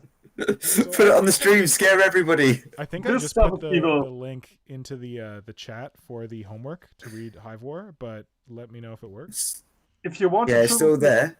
If you want your children to be mortally afraid, show them Mr. Blobby. Woo! This is horrible stuff. What? Oh, wait for the video. Go and watch the videos. Okay. Oh god. Oh no. I'm gonna get my channel taken down if I look this shit up. So this It was on children's TV, so I highly doubt it. this is British humor, yeah? Oh come Yeah. on! Like you don't know what British humor is. We all have been Yeah, of course I do, and I love it to death. frontally exposed to British humor on numerous occasions. Yeah, I was, and I will always cherish it for my life. What have we done? There we go. That's Marco. Yeah. Where is? If I pull this up.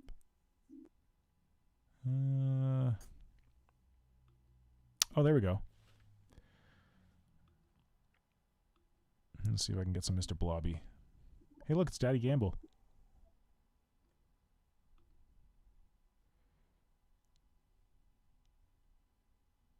Hey.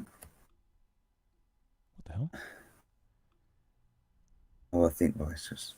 There we go. Okay, Mr. Blobby?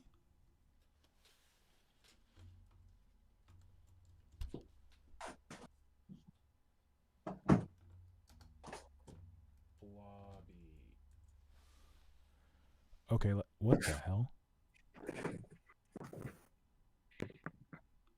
Oh my god, what the shit? Is that a dong? Or is that a tail? Oh, that is a balloon. Don't worry about that one. Is it a balloon now? Yeah, Wow. because you've got like something 25 something next to it. Have you seen the Spider-Man balloon ones and stuff? The images. Look at this creepy man. So this He's was so Mr. horrible. Blobby. Yeah. Oh, there's a So- bloody one. That's really gross.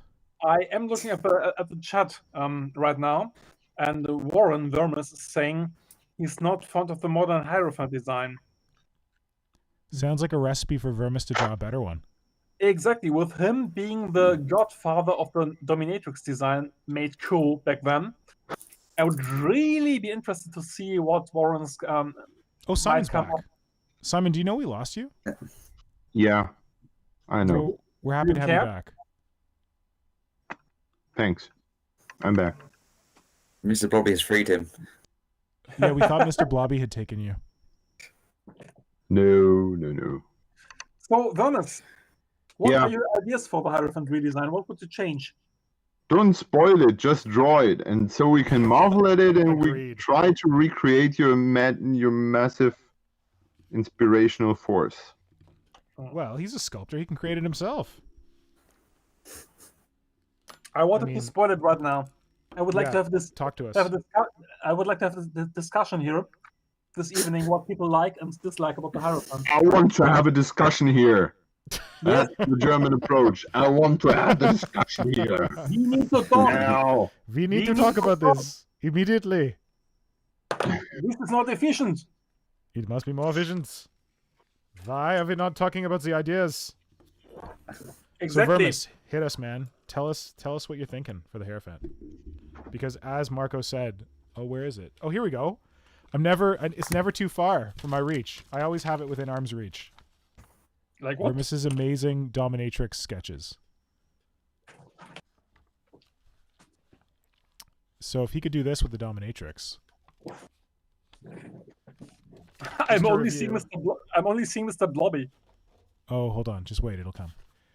Oh yeah. If you could take this Ah, nice. and make it into this, I love it so much. Still after all man's these got years. talent. Oh man. Like, look Yeah. at this thing. What the hell is that thing? Look at this Yep. thing. It's a beauty. Yep. Apparently Vermis is teasing us.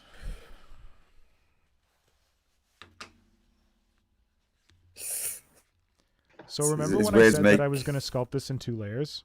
And I wasn't going to worry about putting detail on this layer? God damn. I fondly remember you saying that about when you were doing one of Hell's Claws. Yeah.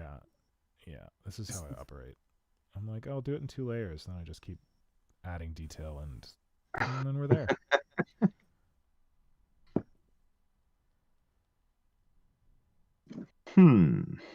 Oh, Dwarfish says the chat is unsynced on Oh shit! the Hold on. stream. Oh, okay. I might have scrolled. Yeah. Thanks, Dwarfinage, for taking care of our shit. One sec. He's also Oh. going to send you a conversion Why he did I not found. sync? There we go. Vermis says you didn't see me. I wasn't here. Oh, we had a lot. Okay. Can you? Is it synced for you, Flynn? Yeah, I'm using the actual chat itself. So but a lot of people say like this is the Hierophant. It's about the stilts rather the back legs and everything. How it's just walking on all points and stuff rather, and as you said, it will just get stuck in the ground. Yeah. Yeah. Yep. That's what we all agree on, I think. So I've been planning to do a Hierophant conversion for myself, just doing out of 2 run effects like a lot of people do, but doing it so instead of the front limbs being on 1 point, it's like a 3-pointed claw on each side, so it Okay. actually looks like he's able to put weight onto it. Oh, like the Tyranid using- claws, those 3-pointed ones. Yeah. No. Which one? Yeah, but Tyranid So, Turvagon. using- Oh, of course, yeah. yeah, but instead of having the point it goes onto, have it splayed out so it actually sits on it, so it can looks like it can grab with those claws as well as Yep. put weight onto it. Use the brood sac to actually be for the carrying capacity that it now has. Because it can be transport used as a capacity now? transport. Oh wow. Okay. Yeah, for 20 models. Cool. So you can either transport a whole unit of gene stealers, 20-man strong, or Why would you transport anything like 20. Wait, is Yeah. that the Hierophant? Yeah. Yeah, you can now transport models. You getting more interested in cutting it up, Simon? What? You getting more interested in cutting yours up now? Yeah. You and Vermis sort could of. have a race. Who can redefine I'm it already at a race with Marco. first? Okay. Like a snail race, yeah? Or a slug race. Oh yeah, full circle. Gonna be done in 2040. I promise. No, I don't know what Uh, ugly model I should convert after Karen is done, but as you see the pace I'm doing this, it's going to be a while. Yeah, well. It's not about how fast you run it, it's about the distance you run. Yeah, Nah, not efficient. agreed. the That's Peter not- Hansen has gone. What he likes about the Hierophant is the overall sculpting style, the head, the shape of the body, the bar cannons, and the rear legs, excluding the stilts part. What he Yeah. doesn't like is the front legs only having one joint, the stilts, the tail curving under to the side in a funny way, that the lack of any weapon options. And what stops him buying from one and fixing it is the fact you have to put wire cords in the limbs to stop them from collapsing under its own weight. Yeah, it's like when your model can't stand, it's a bad sign about your design. Yeah. And Forest Sprite goes, I Oh, live! Forest Sprite! Forest Sprite just slayed her thesis. Hey, what up? Welcome back, friend.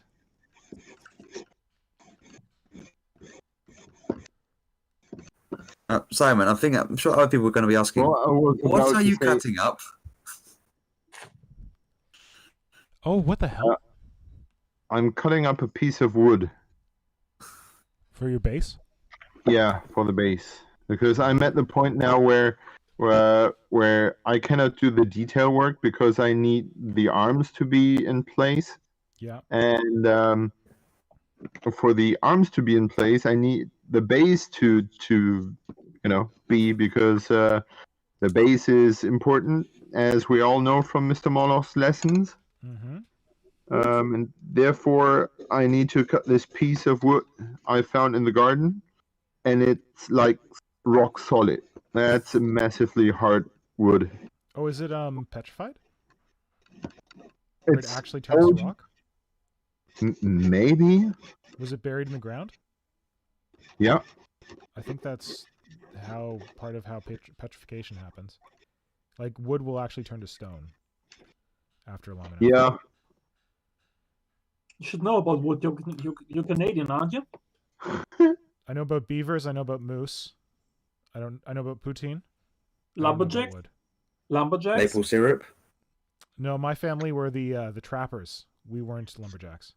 Ah, damn, okay. I see. Simon, your bases always were better than mine, so you should know. Nah. Ah. Okay, I think I'm gonna stop sculpting on this because I think I'm just gonna make a mess of it now. I might still have to. You know, like, Marco, tweak it how we with some- are. It's always about the competition. Nah, it's not. But what I wanted to say, I always used to adore your bases because they were so awesome. Thank you very much. Yeah. You're very welcome. I have to admit, though, that I've grown lazy with the bases. I think when the Tyranids, when I did the Tyranids, I was Yeah. very keen on doing the bases because they were like sort of telling the story that the miniatures could not. Yeah. Well said. And I think I talked about this before, how I placed that lost shoe on my Symbiotics, Brute Lord's base, Yeah. and stuff like that. And Is he called a Symbiarch in German?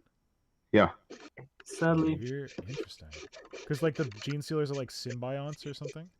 Yeah. Shit. so he's the patriarch.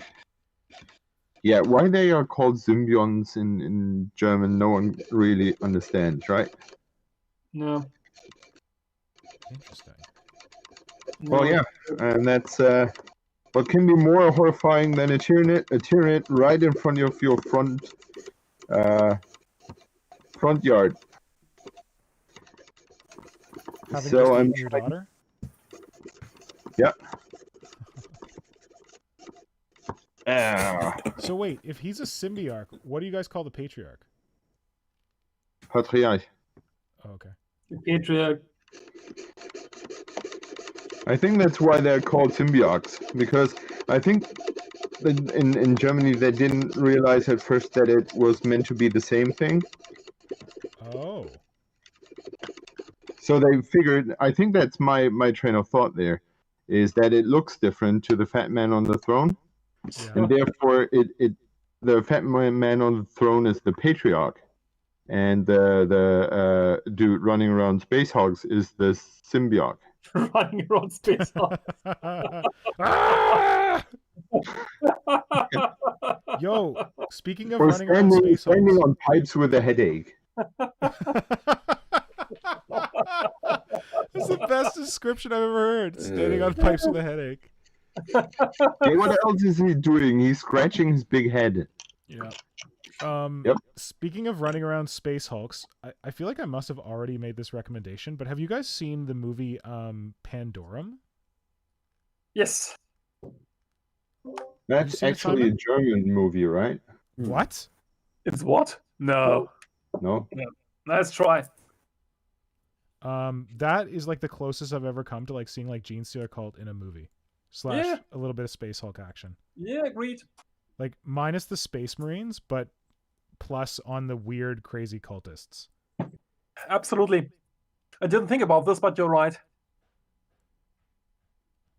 Yeah, Brother That's pretty Pink cool. turned me onto it because he turns me on to all good things, including Warhammer. So Who did it? my brother, Brother Pink told me to watch it. Oh, okay, awesome. Oh, the 2009 version, yeah? Is there an older one? There's another film called Pandora. No, there's another film called Pandora from 2016, which does not look I like think it it's could be the film. 2009. Two astronauts wake up, pitch black spacecraft. Yeah, that'd be the right Yes, one. That would be the right one. Yeah. Also, sorry, I should have mentioned in my hobby happenings for this week. Nora and I were randomly walking down the street, and we were walking home, and we walked past the guy who introduced me to Tyranids. What? Like the actual guy who got me onto Tyranids. My buddy Austin from Was he in the clouds or something? high school. He was just like, he lives kind of like in our area, but he and I aren't really in touch anymore. Okay. So I saw him and I'm like, oh my God, is that Austin? I'm like, Austin? He's like, yeah, Nick. And yeah, so now I follow him on Instagram and now he follows me on Instagram. I'm like, dude. And I explained to Nora, I'm like, this is the guy who got me into Tyranids. She's like, you met him on the internet? I'm like, no, before there was an internet, he got me into Tyranids. So did you give him any money as a thank you or something? Money? What? Or great, You mean take the money from him because of how much you spent? or a great big manly hug or something? How It's did you say COVID. thanks? We don't give him big manly hugs. We took a picture. I think I posted it on my Instagram stories Okay. Yeah. saying this is the guy responsible for getting me into Tyranids. But he's Awesome. on Instagram. You can follow him. I think it's Canada, like Canada Daddy Paints. Whoa, Simon, that's pretty cool. So is he still doing any miniature stuff? He stopped, but now he's gone back to them. So now he's doing, like he says, Oh, he's nice. painting. He used to be more into the gaming, but now he's into just like painting for interest. But I don't think he has any Okay. Tyranids on his profile. I think he's got like Sylvaneth. I told him that Nora wants to paint Ilario as her first model, and he's like, "Wow, And that's ambitious." Did he have any idea? I mean, what became of a Tyranid career? Nope. I don't That's think so so, funny. at least.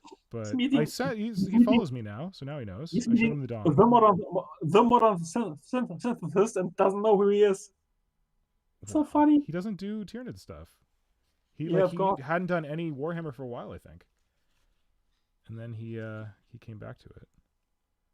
But that was like the first blush. Like I think that the forums had a lot to do with where I got to and like Warp Shadow and you dudes and all kinds of stuff. Yeah, of course. There's a lot of people involved It's in great. making It's this good. monster. But he was the first. I've got a few things in chat. I think you guys might. Yeah, I've got to enjoy. run soon, so let's hit the chat. So Darth Bob goes, moves don't exist. They're just a fabrication of the Canadian government to keep all the Americans from coming to Canada. They work. Bomus has gone in regards to the. So let me read the first bit of it. The old epic Hierophant to me is like the epic version of the old school Lictor. A whirling mass of claws and tentacles. I'd steer more in that direction. And the legs need to be built out of something stronger. They need to be built out of milliput. Yeah, of course. Nothing else. Seriously, though, we want to see your sketch, buddy. Yeah. Let me see so I can do it. Dwarfenage goes, the Warhammer Underworld bases that come with the warbands are really good. More terrifying than a need. Detailed, right? And whoever's got more terrifying than a need in your front yard, a need in your toilet. Oh god. And then Dwarfenage going, has anyone been watching Invincible, the Amazon superhero show based on the Robert Kirkman comic? Yes, I've been watching it as well. Have you guys been watching it at all? Is that the No. Mm, Or is it an animated show or no? animated show, but it's more for adults. I've seen ads for it, but I've not watched it. It's not bad. It's all right. It's like 40 minutes long episode, so it's not too bad. Okay.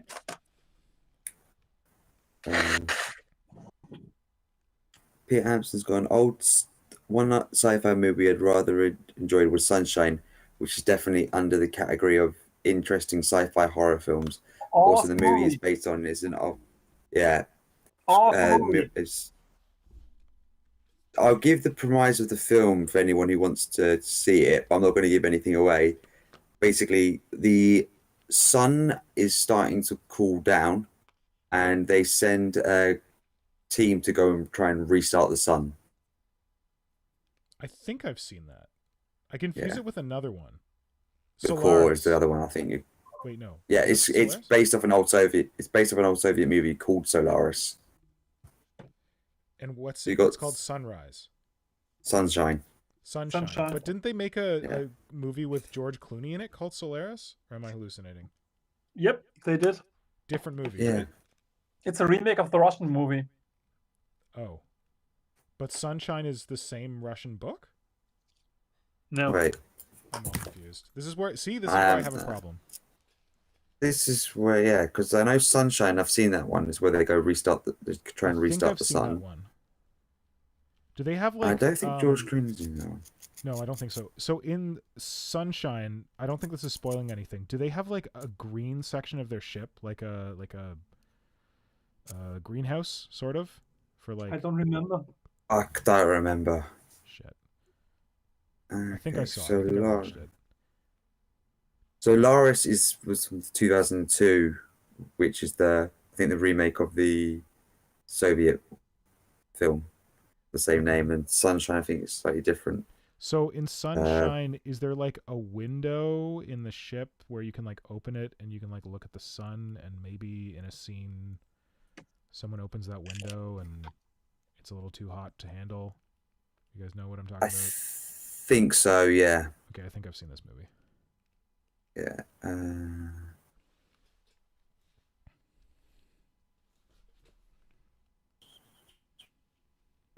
I'm going to try and find out about Solaris in a bit. People talking about Invincible, so I don't want to give anything away. Borneo goes, are there any conversions of Gargoyles thinking about picking up a box. Always loved the old school style with the weapon coming from the mouth. Nice. Just do it. I'm actually got a plan for some Gargoyle conversions using.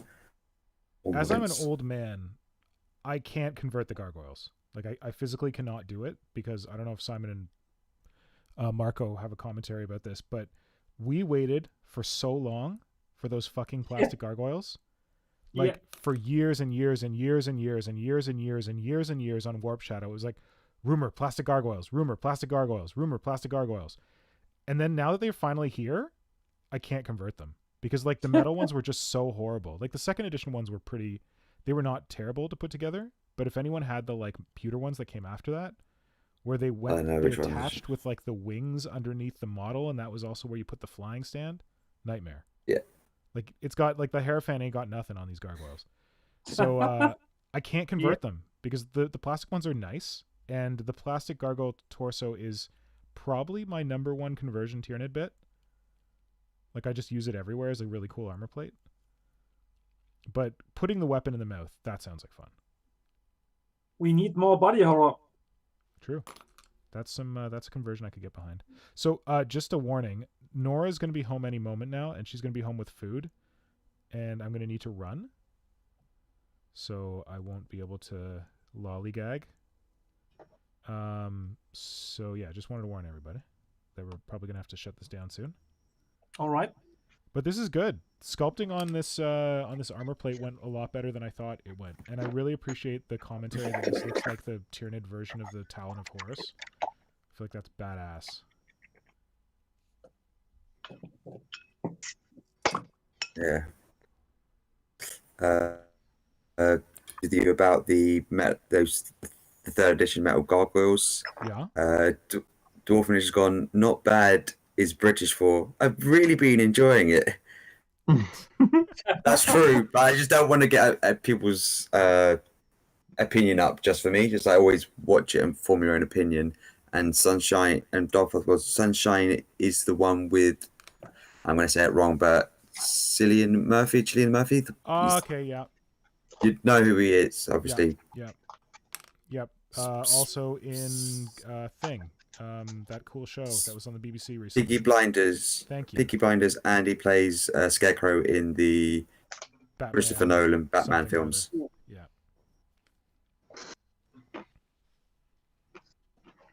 If anyone hasn't watched Peaky Blinders, pretty good show. Very violent. Also, I wanted to plug my absolute favorite German show of all time, which I'm actually rewatching with my friends right now because some of them have not seen it. Dark. Mm-hmm. If you have not seen Dark, you need to watch Dark. It's friggin' amazing. Trigger warning, children in peril and time travel, but it's amazing. Also, weird. I guess it is, relations. but I had big trouble watching it actually. Why is that? It's so slow and so multi-layered. You have to watch out so attentively. You can't watch it while you're sculpting. You can't watch it while you're doing hobby. You got to just watch it. And like if you're watching in English, you have to watch it in German with the subtitles, because the voices are so much better in German. And like the names really? and all that. Oh hell yeah! Like the characters' names. Like there's this one guy named Ulrich, and in English, what is that? Ulrich. And then you have Charlotte, and in English, Charlotte. And you have Jonas. I see your point. It's a good show. It certainly is. You have to dedicate your attention to it, though. Absolutely. Because it's like a puzzle, unfolding in different time periods. Don't have asked. It's so good. And like the casting, oh my god, amazing. What I really liked about the show is that very few very famous German actors play in that. Yeah. Most of them are pretty unheard of. There are a few famous in there, but they have really. Which characters are famous? Can you remember their names? The father. Ulrich, the cop father. Yep. Yeah. Yep. He's rather famous, and I'm not really good at that, but okay. The main characters, well, the young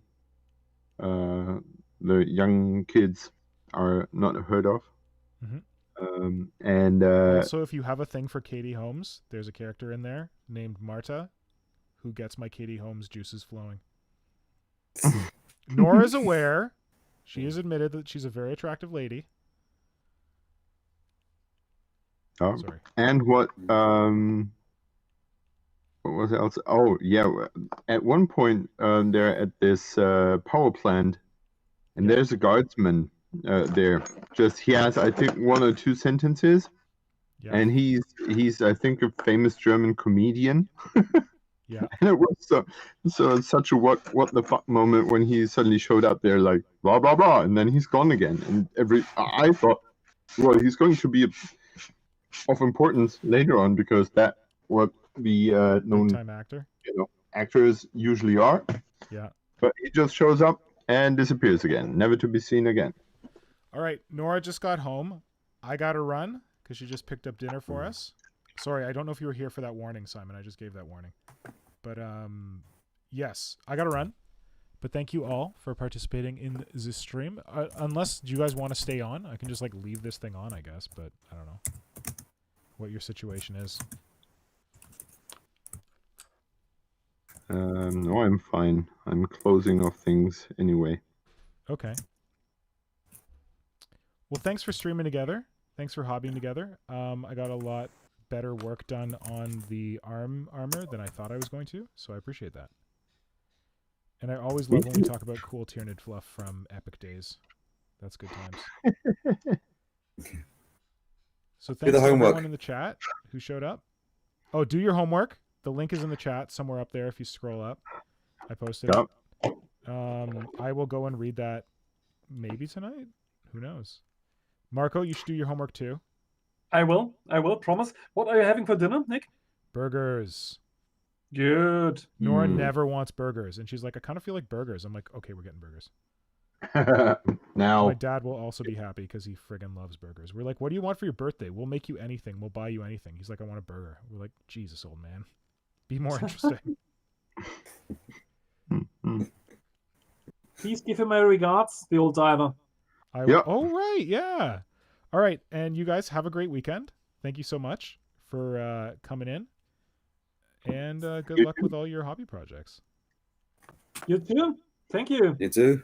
We'll see you again next week. Be excellent to each other. Yes, be excellent. Party on. Be an inspiration. Thank you so much, Flynn. Thank you so much, Hydra. Thank you so much, Marco. You are welcome. And thank you, Nick, for giving us a place and a reason. Yes. Yeah. Well, yes. Let's do more next week. Sounds good. Yes. Yep. More. Stay safe. Have a good night. Have a good one. And brush your teeth and don't do drugs. Wear sunscreen. Sleep well. Drink more. Stay healthy. Drink more water. Yeah. All right. Now I'm going to end the stream. Awesome. Great. I'm being professional and ending it on YouTube.